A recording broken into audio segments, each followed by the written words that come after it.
नितिन इस बार अपनी छुट्टियां बिताने के लिए अपने दोस्त राघव के गांव गया था। उसके पास अभी 2 हफ्ते बाकी थे जो वो उस गांव में बिताने वाला था। एक शाम यूं ही बरामदे में बैठे हुए नितिन राघव से पूछता है, यार तेरा ये गांव कुछ ज्यादा ही अजीब सा है। मतलब ना बिजली ना पानी, ये सब तो फिर भी समझ में आता है, लेकिन यार ऐसा क्या है कि शाम ढलने के बाद इस गांव में कोई परिंदा भी नजर नहीं आता। ऐसा क्या अजीब है तेरे गांव में? भाई नितिन, मैंने तुझे कितनी बार समझाया है, ऐसे उठपटांग से सवाल मत पूछा कर। बस इतना समझ जा कि जैसे यहाँ के लोग रहते हैं वैसे रहने की कोशिश करना।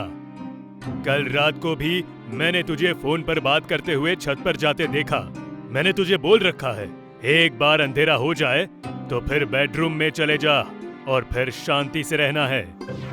वाह भाई, अब ये गांव वाले क्या कम थे जो अब तू भी इस फालतू बकवास में शामिल हो गया।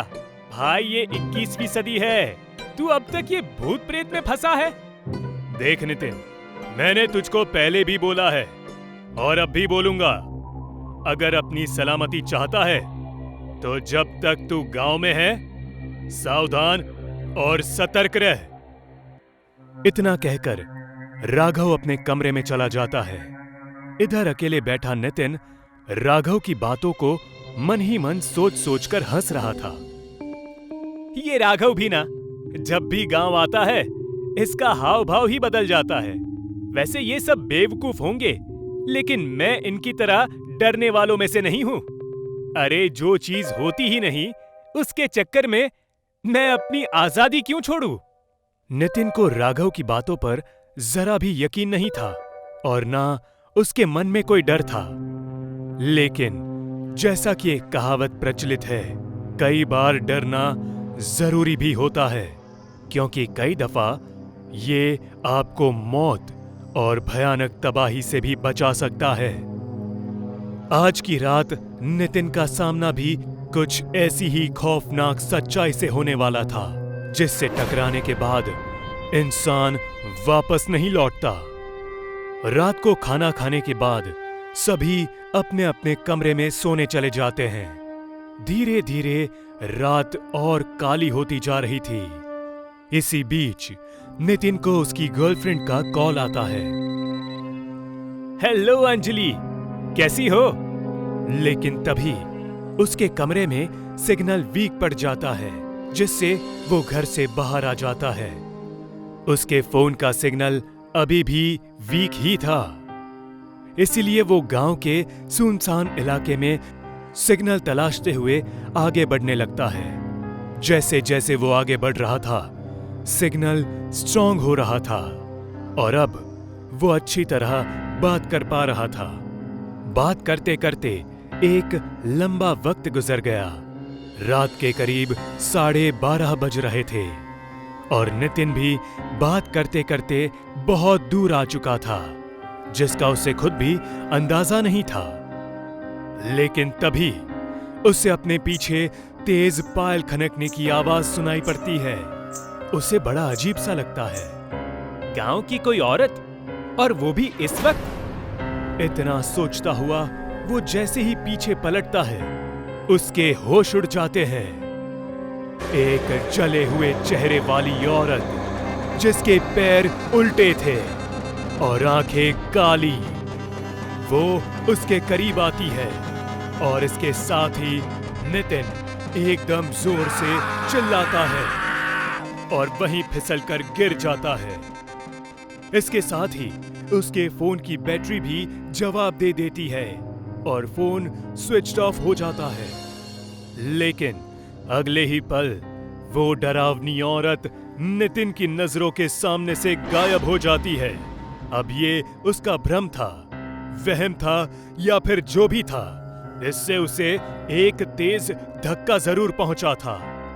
अरे यार, ये ना जाने मैं घर से कितना आगे आ गया। यार कहीं वो राघव की बात सच तो नहीं? अरे नहीं नहीं, ऐसा भी भला होता है क्या कहीं? छोड़ो यार, अब जल्दी से घर जाता हूं। अगर घर वाले जाग गए और मुझे नहीं पाया तो बहुत गुस्सा करेंगे। इतना सोचते हुए नितिन तेज कदमों के साथ घर की तरफ बढ़ने लगता है, लेकिन कुछ ही पल में उसके बढ़ते कदम थम जाते हैं। ये देखकर कि सामने एक पेड़ के पास एक उल्टे पैर वाली औरत स्थिर खड़ी है। भले वहां कोहरा अंधेरा था, लेकिन चांद की रोशनी में नितिन को वो उल्टे पैर साफ साफ नजर आ रहे थे, जो किसी औरत के थे। वो औरत पेड़ से सटी नितिन के ठीक उल्टी दिशा में खड़ी थी, जिस वजह से वो उसका चेहरा नहीं देख पा रहा था। इस बार फिर उसे शक होने लगा कि कहीं ये भी उसका वहम तो नहीं, लेकिन इस बार जो वो देख रहा था वो उसका वहम नहीं, एक खौफनाक सच्चाई थी। इसके बाद वो वापस पीछे मुड़ जाता है और अपना रास्ता बदल देता है और दूसरे रास्ते से घर की तरफ जाने लगता है। ये रास्ता एक कच्ची सड़क जैसा था, जो कि एकदम सुनसान और अंधेरे में खोया नजर आ रहा था। नितिन घबराया हुआ लगातार उस रास्ते से आगे बढ़ रहा था, लेकिन एक और बात थी कि उसे खुद नहीं मालूम था कि ये रास्ता आखिर जाता कहां है। अब क्योंकि वो इस गांव से नहीं था, तो उसे बहुत कम जानकारी थी यहाँ के लोग और यहाँ की सड़कों के बारे में। वो बस यूं ही चले जा रहा था, क्योंकि मेन रोड पर वो चुड़ैल घाट लगाए खड़ी थी। नितिन उस कच्चे रास्ते पर भी काफी आगे तक आ चुका था और तभी अचानक वो रास्ता खत्म हो जाता है। ये देखकर उसके होश उड़ जाते हैं और तभी अचानक से सामने वही औरत प्रकट होती है जो उसे अभी चौराहे पर दिखी थी। नितिन डर के मारे कपकपाने लग जाता है। उसकी इतनी हिम्मत भी नहीं हो रही थी कि वो ठीक से खड़ा भी रह सके। तभी वो उल्टे पैरों वाली चुड़ैल एक भयानक आवाज में बोलती है, क्या तुझे इस गांव में देर रात भटकने का अंजाम नहीं मालूम? अंजाम केवल मौत है, मौत। अब इसके लिए तैयार हो जा।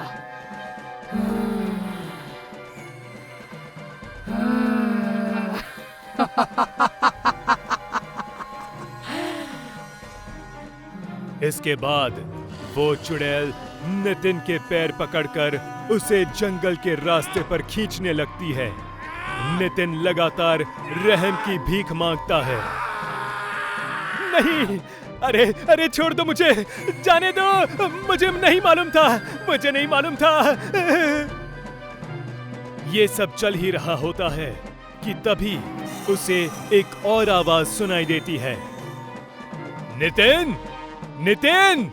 ये आवाज राघव की थी। इस आवाज को सुनते ही नितिन खुशी से चिल्लाने लगता है, राघव, मेरे भाई, मैं यहाँ हूँ, जल्दी से आजा। राघव अपने दादाजी के साथ हाथ में मशाल लिए वहां आता है। मशाल को देख के वो उल्टे पैरों वाली चुड़ैल वहां से गायब हो जाती है और नितिन मौत के मुंह में जाने से बाल बाल बच जाता है। जिसका डर था वही हुआ ना। मुझे तुझसे यही उम्मीद थी। वो तो शुक्र है तेरी गर्लफ्रेंड का, जिसने कॉल कट होने से पहले तेरी चीख सुनी और तुरंत मुझे कॉल किया और हम यहाँ पहुंचे, वरना आज तो तेरी जिंदगी का चैप्टर क्लोज था। अरे हाँ यार, अब मुझे याद आया, जब मैं पहली बार उस चुड़ैल को देखकर चीखा था, तब मेरा फोन चालू ही था। तेरा बहुत बहुत शुक्रिया दोस्त। तुम्हारे जैसे बच्चे ना जाने इस उम्र में क्यों इतनी नादानियां करते हैं। जब तुम्हें बोला गया है कि एक उल्टे पैरों वाली चुड़ैल इस गांव में हर रात घूमती है और जवान पैरों की तलाश में होती है, तो तुम्हें इसका खौफ होना चाहिए। खैर, ऐसी बेवकूफी फिर कभी दोबारा मत करना। इसके बाद सभी अपने अपने घर लौट जाते हैं। गांव घरों में यही मानना है कि चुड़ैल के पैर हमेशा उल्टे होते हैं, जिससे आप एक बड़ी सी भीड़ में भी ये पहचान सकते हो कि कहीं इंसान के भेष में आपका सामना किसी चुड़ैल से तो नहीं हुआ? अमित ऑटो चलाता था। एक दिन बहुत काम होने की वजह से रात के 12 बज गए थे। अमित घर वापस जा रहा था, तभी रास्ते में अमित को एक सुंदर लड़की दिखाई दी। रुको रुको भैया, रुको। अरे मैडम, आप इतनी रात को इस सुनसान जंगल में क्या कर रही हैं? भैया, मैं इस जगह किसी को जानती नहीं हूँ, यहाँ पर नहीं आई हूँ। कहाँ जाना है आपको? वो उसे एक पर्ची देते हुए कहती है, मुझे इस पते पर जाना है। ठीक है मैडम। अमित अपना ऑटो चला ही रहा था कि उसका ध्यान शीशे पर पड़ता है। शीशे में रूपा का असली चेहरा दिख रहा था। रूपा एक चुड़ैल थी। हे भगवान, ये क्या मुसीबत आ गई है? ये लड़की तो एक चुड़ैल है। भगवान मेरी रक्षा करे, मुझे बचा ले। भैया बस ऑटो रोक दीजिए, मुझे यही जाना है। हे भगवान रक्षा कर, भगवान रक्षा कर। कितने पैसे हुए? अमित बिना पैसे लिए डर के मारे ऑटो को पूरी तेजी से अपने घर चला जाता है। बिना खाए पिए अमित सो जाता है। सुबह जब उठता है, रात को क्या हुआ था जी? भूत देख लिए थे का? तुम्हें कैसे पता? अरे मैं तो मजाक कर रही हूँ। आप सीधे आए और कुछ बोले भी नहीं, खाना भी नहीं खाए और बस जाके सो गए। मुझे कुछ याद नहीं है। अमित और कमला आपस में बात कर ही रहे थे कि तभी रूपा दरवाजा खटखटाती है। क्या मैं अंदर आ सकती हूँ? रूपा को देखकर अमित के पसीने छूटने लगते हैं। आइए अंदर आइए, आइए। इस मोहल्ले में मैं नहीं हूँ। भैया कल मुझसे पैसे लिए बिना ही वहाँ से चले गए। कोई बात नहीं। क्या हुआ था जी? आपके इतने पसीने क्यों छूट रहे हैं? गर्मी बहुत ज्यादा है ना, शायद इसलिए। हाँ हाँ। रूपा पैसे देकर चली जाती है। अमित और कमला आपस में बात करने लगते हैं। आपकी तबीयत ठीक है ना? तुम उस लड़की से दूर रहना, इसी में हमारी भलाई है। अरे ये क्या बोल रहे हैं जी आप? अमित काम करने चला जाता है। कमला रूपा से मिलने जाती है। अरे दीदी, आप यहाँ? हाँ, मैं सोची तुम नहीं आई हो, अकेले सामान की व्यवस्था नहीं कर पाओगी, इसलिए मैं यहाँ तुम्हारी मदद करने के लिए चली आई। बहुत अच्छा किया। वैसे आपका नाम क्या है? मेरा नाम कमला है। और तुम्हारा? मेरा नाम रूपा है। वैसे भैया बहुत अच्छे हैं, उन्होंने रात में मेरी मदद की थी। रूपा नाम बहुत अच्छा है। किसी चीज की मदद की जरूरत हो तो हमें जरूर बताना। कमला को वहां बहुत अजीब सी गंध महसूस होती है और वो घर आ जाती है। रात हो जाती है। अमित और कमला सो रहे होते हैं। तभी कमला को अजीब सी डरावनी आवाज सुनाई देती है। कमला खिड़की से बाहर झांक के देखती है तो उसे चुड़ैल दिखाई देती है। चुड़ैल? नहीं छोड़ूंगी, नहीं छोड़ूंगी। उठिए जी, अजी उठिए, देखिए ना बाहर कौन है। चुड़ैल? मुझे पता था यही होगा। अब कोई नहीं बचेगा, हम सब मारे जाएंगे। क्या पता था आपको? हाँ? कुछ नहीं, चुपचाप सो जाओ। दोनों सो जाते हैं। सुबह उठते ही अमित मोहल्ले के सरदार से बात करने चला जाता है। सरदार के साथ अमित का दोस्त सुमित भी होता है। अमित, क्या बात है? बहुत डरे हुए हो? सरदार जी, हमें कुछ करना होगा। हुआ क्या है? पहले बताओगे तब ना। हमारे मोहल्ले में चुड़ैल रहती है। कल रात मैं और मेरी पत्नी कमला दोनों ने उस चुड़ैल को देखा। चुड़ैल कुछ बोल रही थी? हाँ, बोली रात में जिसे देख लूंगी उसे छोड़ूंगी नहीं। तुमने जरूर कोई सपना देखा होगा। अरे हमारे मोहल्ले में कोई चुड़ैल नहीं है। सरदार वहां से चला जाता है। अमित और सुमित आपस में बात करने लगते हैं। अमित, हमारे मोहल्ले में एक नई लड़की आई हुई है, बहुत सुंदर है, वो हमें बहुत पसंद है। सुमित, तुम दूर रहना उस लड़की से। क्या हुआ, ऐसे क्यों बोल रहे हो? क्योंकि वही लड़की चुड़ैल है। तुम भी गजब का मजाक करते हो। मत करो विश्वास मेरी बातों पर, एक दिन पछताओगे। एक दिन सरदार रास्ते में जा रहा था तो सामने से रूपा को आते देख रुक जाता है। तो तुम ही हो नई लड़की? हाँ, लेकिन आप कौन हो? मैं इस मोहल्ले का सरदार हूँ। अच्छा, तो आप हैं सरदार जी। आपको यहाँ किसी प्रकार की मदद चाहिए तो हमें बता देना। मदद? वो तो तुझे चाहिए होगी आज। कुछ कहा आपने? कुछ नहीं, आज रात आप मेरे घर आइए खाना खाने। रात हो जाती है। अमित और उसकी पत्नी कमला सो नहीं पाते हैं। उन दोनों को अजीब अजीब सी आवाज सुनाई देती है। तभी अमित को बाहर सरदार दिखाई देता है। ये सरदार अकेले इतनी रात को बाहर क्या कर रहा है? होगा कुछ काम, करने दीजिए ना उसे। आज सरदार चुड़ैल के हाथों नहीं बचेगा। तभी रूपा सरदार के पास आती है। अब ये रूपा सरदार के पास क्यों आई है?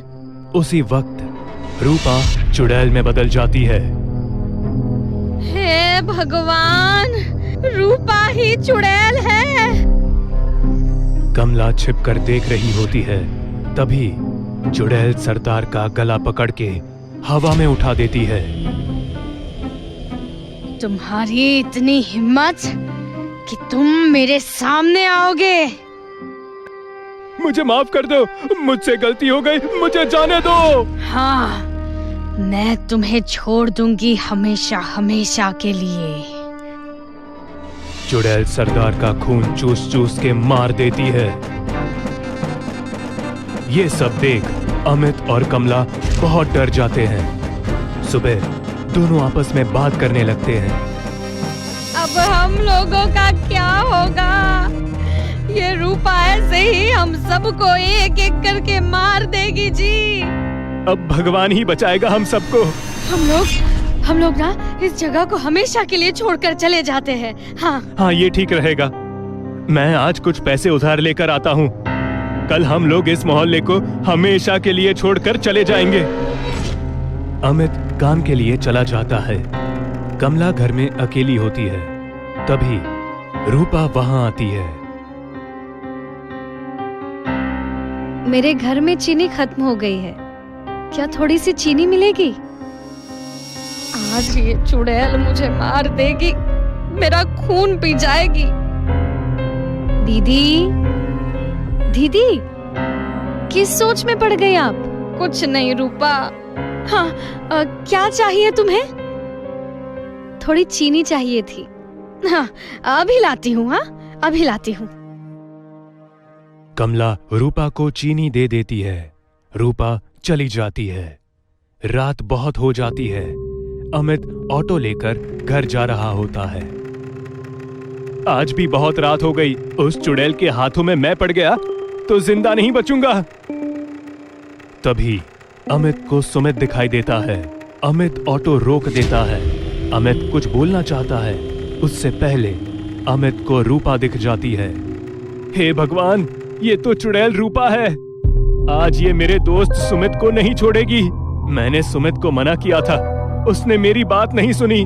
कुछ भी हो, इसे मुझे बचाना पड़ेगा। अमित दोनों के पीछे जाने लगता है। तभी अमित को दोनों की बातें सुनाई देती है और अमित छिपके सुनने लगता है। रूपा, तुम बहुत सुंदर हो। सुंदर? और मैं? ये कहकर रूपा चुड़ैल बन जाती है। चुड़ैल, अब कैसी लगी मैं तुझे? हाँ? हूँ ना सुंदर? हूँ ना सुंदर? मुझे छोड़ दो, बचाओ, बचाओ। अमित कुछ कर पाता उससे पहले ही चुड़ैल सुमित का गला तोड़ देती है और उसका खून पीने लगती है। अमित ये सब देखकर डर के मारे जल्दी से ऑटो लेकर घर चला जाता है। क्या हुआ जी, इतनी देर कहाँ कर दी? हाँ, और इतने डरे हुए क्यों लग रहे हो आप? कमला, उस चुड़ैल ने सुमित को मेरे सामने मार दिया।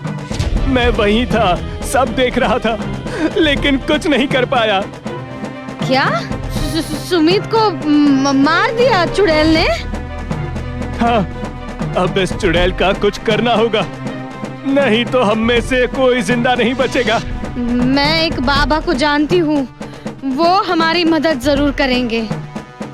अमित और कमला सुबह होते ही बाबा के पास चले जाते हैं और बाबा को पूरी घटना के बारे में बताते हैं। बेटा, हम तुम्हारे दोस्तों को तो वापस नहीं ला सकते, लेकिन उस चुड़ैल को हम छोड़ेंगे नहीं। अब एक भी जान नहीं जाएगी। बाबा, कृपया कुछ कीजिए। इसका समाधान है, हम जो बोलेंगे बस तुम लोग उतना करके रखना। हम कल तुम्हारे घर आएंगे। आप बताइए, हमें क्या करना होगा? बहुत सारी लकड़ियों को इकट्ठा करके रखना और किसी को मत बताना कि ये सब हमने तुमसे कहा है करने को। अमित कमला घर वापस आ जाते हैं। जैसे बाबा ने बताया होता है वैसे ही अमित बहुत सारी लकड़ियों को इकट्ठा करके रख देता है। शाम हो जाती है, फिर बाबा वहां आते हैं। नमस्कार बाबा। सदा खुश रहो बेटे। लकड़ियों का इंतजाम हो गया? जी बाबा, हो गया। रात हो जाती है, बाबा पूजा करने लगते हैं। तभी रूपा चुड़ैल बनकर बाहर आती है। किसकी इतनी हिम्मत, जिसने मुझे बुलाया? आज मैं उसका खून पी जाऊंगी। मेरी हिम्मत हुई। आज तेरा आखिरी दिन है, तो बता तेरी कोई आखिरी इच्छा?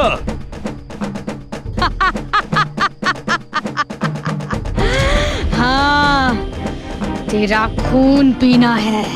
अमित, लकड़ियों में आग लगाओ। अमित लकड़ियों में आग लगा देता है। बाबा मंत्र पढ़ने लगते हैं। चुड़ैल जैसे ही बाबा को मारने की कोशिश करती है, बाबा चुड़ैल को आग में धक्का दे देते हैं और चुड़ैल आग में जलकर मर जाती है। अब ये चुड़ैल खत्म हो गई, दोबारा वापस कभी नहीं आएगी। बहुत बहुत धन्यवाद बाबा जी। उस दिन के बाद चुड़ैल दोबारा कभी नहीं आई। अमित और कमला खुशी खुशी रहने लगे।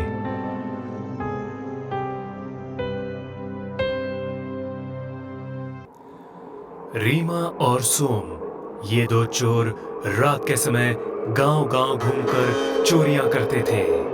दोनों को इसमें बहुत मजा आ रहा था। एक रात ऐसे ही चोरी करने के इरादे से रीमा और सोम एक गांव में आ पहुंचे। दोनों एक पेड़ के नीचे बैठकर गांव को देखने लगे। गांव दिखने में छोटा था, पर घर बहुत अच्छे और बड़े थे। देख रही हो रीमा, गांव के सभी लोग बहुत पैसे वाले दिखते हैं। ये गांव तो हमें एक ही रात में अमीर बना देगा। लेकिन ये अमीर लोग बहुत चालाक होते हैं, इनके घर में चोरी करना आसान नहीं होगा। अरे तुम उसकी चिंता मत करो, मेरे पास एक तरकीब है। ये गांव के अमीर लोग बहुत डरपोक होते हैं। हम इन्हें नकली चुड़ैल बनके डराएंगे और फिर लूट लेंगे। ये तो बहुत अच्छा आइडिया है। अब इन्हें नकली चुड़ैल से कोई नहीं बचा सकता। इतना कहकर रीमा चुड़ैल की तरह हंसने लगी और बारिश शुरू हो गई। गांव में गुरुनाथ नाम का एक आदमी उसकी बीवी के साथ रहता था। वो बहुत अमीर नहीं था, पर पैसों की कोई कमी भी नहीं थी।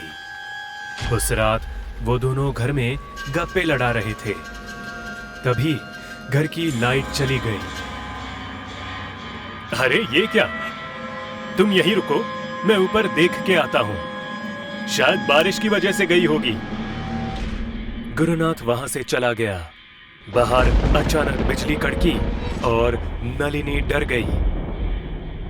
थोड़ी ही देर में ऊपर से गुरुनाथ के जोरों से चीखने की आवाज आई। उस आवाज से नलिनी और भी डर गई। गुरुनाथ, क्या हुआ आपको? नलिनी अंधेरे में दौड़कर ऊपर जाने लगी। उसी वक्त ऊपर से गुरुनाथ भी दौड़कर नीचे आ रहा था। सीढ़ियों के बीच में दोनों टकराए और नीचे गिर गए। नलिनी ने गुरुनाथ को देखा। वो बहुत डरा हुआ था और उसके सर से खून बह रहा था। ये खून कैसे निकल रहा है? ऊपर ऊपर कौन है ऊपर? चुड़ैल। चुड़ैल का नाम सुनकर नलिनी भी डर गई। तभी दोनों ने देखा कि सीढ़ियों से एक रोशनी उनकी तरफ हवा में तैरती हुई आ रही थी। दोनों डर के मारे भागे और घर के बाहर जाने की कोशिश करने लगे, पर घर का दरवाजा बाहर से बंद था। गुरुनाथ ने दरवाजा तोड़ने की कोशिश की, पर उसका कुछ भी असर नहीं हुआ। इतने में पीछे से एक भयानक आवाज आई। रुक जाओ। दोनों ने पीछे मुड़कर देखा तो वहां एक चुड़ैल हाथ में मोमबत्ती लिए खड़ी थी। उस मोम की रोशनी में उसका डरावना चेहरा बहुत ज्यादा भयानक लग रहा था। भागने की जरूरत नहीं है। अगर जैसा मैं कहती हूँ वैसा तुमने नहीं किया तो मैं तुम दोनों को मार डालूंगी। तुम जो कहोगी वो हम करेंगे, पर हमें जाने दो प्लीज। अच्छी बात है। इतना कहकर चुड़ैल हंसने लगी। उसके बाद चुड़ैल ने अपना एक हाथ खिड़की की ओर बढ़ाया और अपनी उंगलियां हिलाने लगी। जैसे ही चुड़ैल ने उंगलियां हिलाई, एक बड़ा सा बैग खिड़की से उड़कर अंदर आया और चुड़ैल के सामने जमीन पर गिर गया। ये देखकर गुरुनाथ और नलिनी बहुत ज्यादा डर गए। तुम्हारा सारा पैसा और सोना लेकर इस बैग में डाल दो। दोनों एक दूसरे की तरफ देखकर सोचने लगे। उतने में चुड़ैल चिल्लाई, जल्दी करो वरना इस आग से तुम दोनों को जला दूंगी। गुरुनाथ ने जाकर बैग उठाया और भागता हुआ पैसे लाने चला गया। चुड़ैल वहीं खड़ी रहकर नलिनी को घूर रही थी। नलिनी चुड़ैल के उस भयानक चेहरे को देखकर डर रही थी। अचानक खिड़की से जोर की हवा आई और चुड़ैल की साड़ी उड़ने लगी। नलिनी की नजर चुड़ैल के पैरों पर गई। उसने देखा कि चुड़ैल ने साड़ी के अंदर जीन्स पहनी थी। नलिनी को चुड़ैल पर शक होने लगा। ये चुड़ैल तो कोई लड़की लगती है जो चोरी के इरादे से यहाँ आई है। मुझे ये बात गुरुनाथ को बतानी होगी। नलिनी ने चुपके से अपनी चप्पल उतारी और उस मोमबत्ती पर दे मारी। इसकी वजह से मोमबत्ती बुझ गई और घर में अंधेरा हो गया। अंधेरा होते ही नलिनी गुरुनाथ की तरफ भागी। गुरुनाथ, रुक जाइए, ये नकली चुड़ैल है। चुड़ैल भी उसके पीछे भागी, पर अंधेरे की वजह से उसका सर किसी चीज से टकराया और वो नीचे गिर गई। घर की लाइट फिर से आ गई। चुड़ैल की आवाज सुनकर गुरुनाथ और नलिनी उसके पास आए। चुड़ैल जमीन पर चुपचाप पड़ी हुई थी और अब साड़ी के अंदर की जीन्स साफ नजर आ रही थी। अरे, ये तो नकली चुड़ैल है। तो इसने वो बैग कैसे हवा में उड़ाया? चुड़ैल की आवाज सुनकर सोम घर का दरवाजा खोलकर अंदर आया और सीधा जाकर चुड़ैल के पास बैठ गया। रीमा, तुम ठीक तो हो? क्या हुआ तुम्हें? अच्छा, मतलब तुम भी इसके साथ हो? मैं अभी पुलिस को बुलाकर तुम लोगों को अंदर करवाता हूँ। जैसे ही गुरुनाथ फोन की तरफ बढ़ा, बाहर जोरों से बिजली कड़की और चुड़ैल ने गुरुनाथ का पैर पकड़ लिया। गुरुनाथ एकदम से चौंक गया। चुड़ैल का शरीर धीरे धीरे हवा में उड़ने लगा। ये देखकर नलिनी और गुरुनाथ के साथ साथ सोम भी डर गया, क्योंकि उसे पता था कि साड़ी के अंदर तो रीमा थी। अरे ये क्या हो रहा है? ये तो आम लड़की थी ना जो नकली चुड़ैल बनी थी। रीमा? चुड़ैल हवा में खड़ी हो गई। कोई रीमा नहीं है यहाँ। वो पैसों का बैग मुझे दे दो, वरना मैं तुम सबको मार डालूंगी। गुरुनाथ ने डरते हुए कहा। मैं नहीं दूंगा। नलिनी, ये जरूर इनकी कोई नई चाल है। क्या कहा? चुड़ैल ने गुस्से में आकर गुरुनाथ को हवा में उठाया और दीवार पर फेंक दिया। चुड़ैल ने वो बैग उठाया और बाहर आसमान में गायब हो गई। सोम दौड़ता हुआ बाहर आया और चुड़ैल की दिशा में देखने लगा। सोम को खुद की आंखों पर यकीन नहीं हो रहा था, क्योंकि उसकी दोस्त जो नकली चुड़ैल बनी थी, वो अब असली चुड़ैल का रूप लेकर इंसानों को मार रही थी।